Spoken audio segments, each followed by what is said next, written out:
श्रीमद् भागवत गीता अथ छठवां अध्याय प्रारंभ। नमस्कार दोस्तों, अनुभव ज्ञान गंगा चैनल पर आपका स्वागत है। तो दोस्तों आइए सुने श्रीमद् भागवत गीता का छठवां अध्याय। श्री भगवान जी बोले, हे अर्जुन, जिसकी कर्म फल में आसक्ति नहीं और कर्मों को करता है वही सन्यासी और योगी है, और जिसने हवनादि लौकिक कर्म छोड़ दिए हैं वह योगी नहीं है। हे अर्जुन, जिसको सन्यासी कहते हैं उसी को कर्मयोगी जानो, क्योंकि कल्पों के त्याग के बिना कोई योगी नहीं हो सकता। जो मुनि योग प्राप्ति की इच्छा रखते हैं उनके लिए उनका साधन कर्म ही है, और उनके योगी होने पर उनका ज्ञान पूर्ण होने का साधन चित्त का समाधान है। जब मनुष्य विषय और कर्मों की आसक्ति से छूट गया और वासनाओं का त्याग उसने कर दिया, उसी समय वह योग रूढ़ कहा जाता है।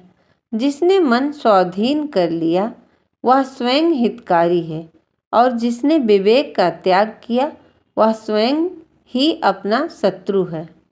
मन को जीतने वाले शांत स्वभाव मनुष्य को आत्मा शीत उष्ण सुख दुख मान और अपमान इनके होने पर भी अत्यंत स्थिर रहती है। जिसने ज्ञान विज्ञान से अंतःकरण को तृप्त कर दिया है उसे निर्विकार हो गया है तथा अपनी इंद्रियों को बस में कर लिया है। जो मिट्टी पत्थर और सोने को एक समान समझता है वही योगी कहलाता है। सुदृढ़ मित्र शत्रु उदासीन द्वेषी मध्यस्थ द्वेष करने योग्य बंधु वर्ग साधु और पापी, इन सब में जो समान दृष्टि रखता है वही श्रेष्ठ है। योगी पुरुष को मन और आत्मा को अपने बस में करके वासनाओं और समस्त प्रपंचों को त्याग कर किसी एकांत स्थान में पहले कुश और उसके ऊपर मृगादिकों का चर्म और उसके ऊपर वस्त्र बिछावे। स्थान ना तो बहुत ऊंचा हो ना ही बहुत नीचा, उसी पर मन को एकाग्र करके चित्त और इंद्रियों को रोक कर बैठना चाहिए। आत्मशुद्धि के लिए योग करना चाहिए। शरीर मस्तक और गर्दन को सम अचल होकर स्थिर हुए और अपनी नाक के अग्रभाग को देखता हुआ सब दिशाओं से अपनी दृष्टि हटाए रहे। भय रहित होकर शांत चित्त से ब्रह्मचर्य का व्रत पालन कर मन को रोक कर मुझ में ही लीन हो मन को योग में लगाए। इस प्रकार मन को बस में करने वाले योगी को निरंतर योगाभ्यास करते रहने से मुझ में रहने वाली और अंत में निर्वाण पद अर्थात मेरे स्वरूप में लीन करने वाली शांति प्राप्त होती है। हे अर्जुन, जो अधिक भोजन खाता है या अनेक दिन उपवास करता है, जो बहुत सोता है या जागता रहता है, उसको योग प्राप्त नहीं होता है। जो उपयुक्त आहार और विहार करता है, कर्मों का योग रीत से पालन करता है, जो यथा समय सोता है और जागता है, योग ऐसे पुरुष का दुख मिटा देता है। तब संयम को प्राप्त हुआ चित्त अपने आत्मा में ही स्थिर हो जाता है और सब कामनाओं से निवृत्त हो जाता है। तभी योगी पद पा जाता है। जिस प्रकार वायु रहित स्थान में रखा हुआ दीपक चलायमान नहीं होता, उसी प्रकार योगी अपने चित्त को निश्चल रखकर उसका संयम करता है और अंतःकरण की समाधि लगाता है। जिस जिस अवस्था में योगाभ्यास के कारण चित्त का वेग रुक कर विषय में पृथक होने लगता है और जब शुद्ध अंतःकरण से आत्मा को देखकर आत्मा में संतुष्ट होता है, जिस अवस्था में वह अत्यंत सुख की जो इंद्रियों द्वारा जाना नहीं जा सकता वरन केवल बुद्धि से जाना जा सकता है, अनुभव करता है, और जब वह योगी आत्मस्वरूप में स्थित हो उसे विचलित ना हो, जिस अवस्था को पाकर और फिर कोई लाभ उसको नहीं जचता और जहाँ स्थित होने से और कोई बड़ा भारी दुख उसे वहाँ से चलायमान नहीं कर सकता, इस अवस्था का दुख संयोग वियोग कारक योग नामक जानना सो योग निर्विकार चित्त से निश्चय करके ही करना चाहिए। संकल्प से उत्पन्न होने वाली समस्त कामनाओं को त्याग कर और मन में सकल इंद्रियों को चारों ओर से रोक धैर्य के साथ बुद्धि को अपने अधीन कर धीरे धीरे विषयों से दूर हटे और भली भांत मन को आत्मा में स्थित करके किसी पदार्थ की चिंता ना करे। इस रीति से निरंतर योगाभ्यास करने वाला योगी समस्त पापों से छूटकर सहज ही उस परम सुख को पा लेता है जो ब्रह्म के संयोग से प्राप्त होता है।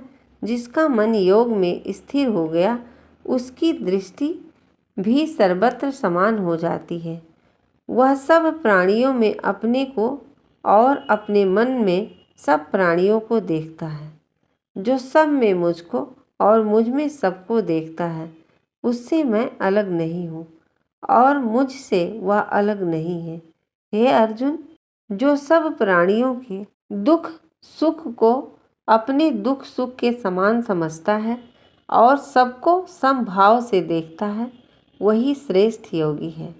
अर्जुन ने कहा कि हे मधुसूदन, आपने जो यह योग सिखाया है कि सबको अपने समान देखे सो मन के चंचल होने के कारण उसको दृढ़ स्थिति अपने में नहीं देखता हूँ। हे कृष्ण, मन बड़ा हठी है, पराक्रम और दृढ़ है। इसको अधीन रखना तो मुझे वायु को बांध कर रखने के समान प्रतीत होता है। श्री कृष्ण भगवान ने कहा, हे महाबाहो, इसमें संदेह नहीं है कि मन अति चंचल है और इसे बस में करना बड़ा ही कठिन है। फिर भी हे अर्जुन, अभ्यास और वैराग्य से अधीन कर लिया जा सकता है। जिसका मन बस में नहीं उसको योग अत्यंत दुर्लभ है, ऐसा मत है।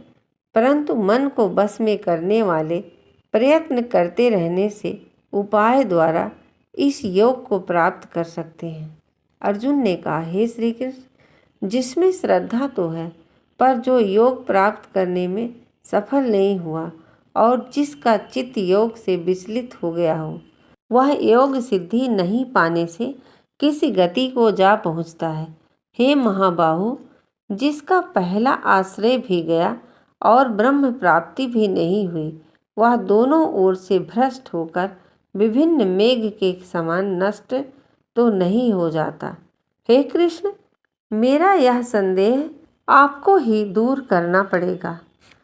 इसको दूर करने वाला आपके अतिरिक्त कोई अन्य नहीं है। श्री भगवान बोले, हे पार्थ, उसका यहाँ नाश नहीं होगा और परलोक में भी नहीं होगा, क्योंकि उत्तम कार्य करने वाले किसी मनुष्य की दुर्गति नहीं होती। वह योग में असफल मनुष्य बहुत दिनों तक पुण्यवानों को प्राप्त होने वाले लोकों में वास करता है और वहाँ से फिर किसी पवित्र और धनवान के घर में आकर जन्मता है अथवा वह बुद्धिमान योगियों के ही कुल में जन्म पाता है। इस प्रकार का जन्म पाना भी इस लोक में बड़ा दुर्लभ है। बड़े श्रम और यत्न से जो योगाभ्यास करता है वह पापों से शुद्ध होकर अनेक जन्मों में प्रसन्न परिश्रम करके सफल होता है और परम गति को पाता है। बड़े बड़े तपस्वियों से योगी श्रेष्ठ हैं, ज्ञानियों से भी योगी श्रेष्ठ हैं। इसलिए हे अर्जुन, तुम योगी बनो। केवल मुझ में ही मन लगाकर मेरी प्राप्ति के लिए जो मेरा भजन करता है उसको समस्त योगियों के मध्य मैंने अत्यंत श्रेष्ठ माना है। इत छठा अध्याय संपूर्ण। दोस्तों, अगर अध्याय को सुनाने में कोई भी गलती त्रुटि हुई हो तो क्षमा करिएगा। इसी तरह की कथा कहानी पाने के लिए चैनल को सब्सक्राइब जरूर करें, बेल आइकन को भी प्रेस करें ताकि आपको सबसे पहले जानकारी की वीडियो मिले। वीडियो पसंद आए तो वीडियो को लाइक शेयर कमेंट जरूर करें। Thank you so much. धन्यवाद। जय माता दी।